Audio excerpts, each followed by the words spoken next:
Hey viewers, today's Tuesday, the 21st day of Vlog Every Day in April. It is the day that I would normally be doing a collab video, but I have a lot to do today, and I texted JD last night when I got home to see if he would do today's video. So I think he's going to do today's video for me because today I have to go to work, and I'm actually going to have to leave work a little bit early because tonight I'm teaching an acting class at a community college that's about an hour away. And last week, the guy from my theater out here who taught the class with me last year, he went to the class last week, and it took him an hour and 20 minutes to get there, so we need to leave really early because traffic's really bad. And then I was planning on doing my Tuesday video tonight after work because I don't have to be at rehearsal, so I thought, oh my gosh, I actually have time, you know, I'll get home around 5, I'll have plenty of time to do the video. And then I remembered I have this acting class tonight, so I'm not going to get home until probably midnight again, and it would take me forever because I didn't get Tuesday's video done yesterday on Monday. So hopefully JD will text me back and say that he'll do that for me. I have to go to work, but I wanted to say that I just put my concert ticket from last night in my theater tickets album that my friend got me for Christmas. It's meant for my theater tickets, but I don't go to that many concerts and other things, so I think I'll just put them all together. And the only tickets that I have in here so far are like from local high school shows and things like that I've seen.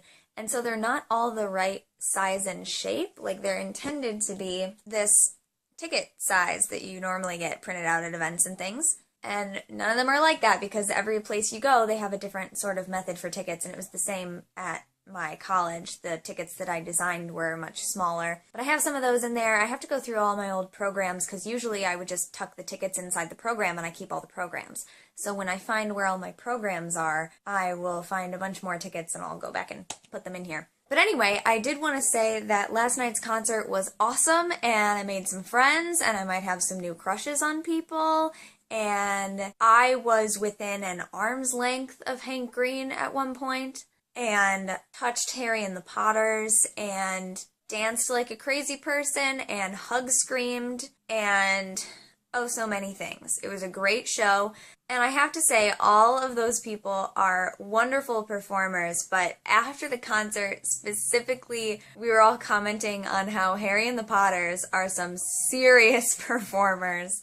They are intense. It was so great. I loved the pledge. It was the first time I've ever taken the Harry and the Potters pledge. And I tweeted at Hank to #EatResponsibly. Rob Scallon, I just want to get all of his music and put it on a meditation playlist. Like, seriously, that stuff is chill, at least the stuff that he played. And Andrew, of course, is just a ton of fun. And I finally got to formally introduce myself to Craig, Wheezy Waiter, because I had met him before, but it was kind of like an in-passing meeting, and I handled it really dumbly. But now we got a picture together, so there's that. So it was a lot of fun, and now, welcome to the next day. Thank you. Bye, thanks. Well, that was just about completely different from last year in just about every way. Oh, my computer is making jingly noises. So last year we taught this Undercover Ops class, some basic acting stuff, and it was a small class then, but I think we had like 9 people on the day that we went. It's me and a guy from the community theater that I normally work with, and he actually has a background in mental health and counseling and substance abuse counseling and things like that, so he has some very specific knowledge as well as being an actor, and I'm more there just for the acting and practical side of acting things. And this year is very different. The whole class is only about 9 people, and last week the other guy went by himself to teach the class and gave them a little bit of an intro and gave them a homework assignment, and they were supposed to come back this week, and then I was going to join in, see what they had learned. We were going to work with them on some of the things that they had researched over the past week, and then add in some of the acting exercises that I had for them and some more things about behaviors and physical things that you can do to add characterization, whether it's an acting thing, whether it's a character you're playing on a stage, or a cover story. And only 4 of the students showed up to today's class, and one of them had not been at last week's class, so they hadn't had the previous thing. so they didn't have the background and the homework assignment to come back with or whatever. But we worked it out, but there were only 4 of them, and they were very blasé about the whole class, basically didn't think that it was doing anything for them, and made it very clear that at least 3 out of the 4 of them made it very clear that this was an elective for them, and that none of them actually want or plan to go into undercover ops. And that was a bit difficult, but I tried to sort of steer it in a direction of like, well, you know, theater is relevant to all types of life. Everything. Theater is life. And if you think that you are not an actor, or that you have never acted, or that you never act, that's not true, because there's a lot of the same elements in your daily life. So I asked them what they want to do, and they told me, and it's all things within criminal justice, and the one is going to police academy after this, and the one wants to be in juvenile corrections, and other things like that. And so I tried to focus on, like, well, you know, these same skills that we're talking about can absolutely be applied to that, and trying to ask them, well, what do you want to get out of this today? Before we go, like, we're done with what we initially thought we wanted to say to you, but conversations kept coming up and we got to fill a little bit more time, and I thought, we're still not going to keep you for the entire 2 hours, but while we're here, do you have anything that you're wondering about that we could possibly have anything to say about? And at first they were like, no, because this isn't what we want to do. And then there was a little bit more. There's always one person. It seemed like last year and this year there was one person who was really attentive and engaged and had some stories to share and really, you know, like researched some stuff and had some ideas and was thinking about it as they were talking about it and even making connections. And before I would even ask them, you know, why do you think that is? As they're telling the story, they would say, oh, but I guess that was probably because XYZ. Seems like there's always that one person, and that's always good. And I did see a little bit of, you know, nods of recognition or like, oh, okay, that makes sense from all of them at some point. So I hope that something that we said today helps them in their future career path, whatever it may be, since they don't plan on being an undercover ops, but you also never really know what you're going to end up doing in life. You just don't. But it was very different than last year. And last year, by the time we had gone in, they had already had their cover stories worked out, so we could kind of do a little bit of work with them about what their cover story was and, like, you know, being in character, so to speak. This year, they didn't do any of that, and they must have had a completely different plan for the class, because it was very different what they were telling us. And I mean, and there were only 4 of them. So I don't know, the rest of the people in the class, they might have actually wanted to be, you know, it might be more than elective for them. They might have actually wanted to go into that specific area of the criminal justice field. So I don't know. I just feel like when we only go for a certain amount of time, and that's kind of how it is, they're just special guest speakers, and it is community college, and a lot of them have kids and other studies or maybe other jobs, and they sometimes don't make it to every single class. And you can only do so much with what you have and who you have to present it to.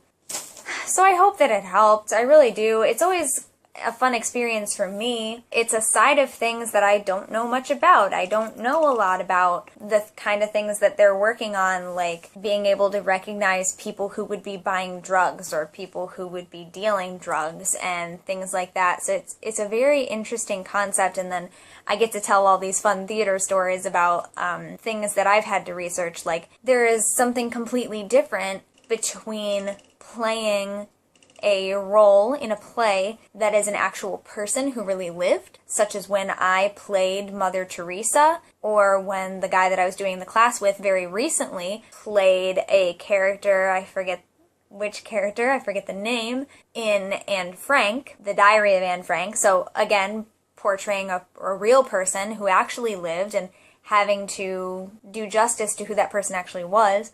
And then I also got to tell stories like when I was in Hair, and there was a scene where instead of doing the nude scene, which is very well known in Hair, we did not do the nude scene nude, but we did the scene, obviously, but the song was more just about raw emotion and being emotionally naked rather than physically. So a lot of the actors actually tapped into some very deep emotion, and we were crying while singing the song, and a lot of audience members commented on it, and they were like, what's wrong with your actors? Like, why are they all crying? And so I told them the story about how for me it was very easy, because at the time I was going through a very difficult emotional thing, and there are some places in the theater where you want to not bring in your personal stuff to the theater and not let it inhibit what you're doing with your role, but there are also times where you want to bring in the little bits of things from your personal life that can help you. So I had talked about this personal thing that happened that I was able to draw on to be able to cry and be really intensely involved in the emotion of what was going on in the song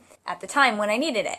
And I also got to talk about when I was in an all-female version of As You Like It and had to play 3 men in the play, because someone had talked about they had been given an assignment earlier on in the class where they walked around the college campus and they tailed someone, and they basically had to walk around and observe them and find out where they go, what they do, how they act, things like that. And I was like, that's exactly what I'm talking about. I was like observing people and doing what they do and sort of learning more about them that way, like when I was learning how to play male roles, and the other women who were playing men in the show, we all kind of like literally just went around and watched our guy friends walk and observed how they sit, and really the walk was the thing that was the hardest to get down. Like, how do you walk like a man? It's not. And then if you watch, 5 different males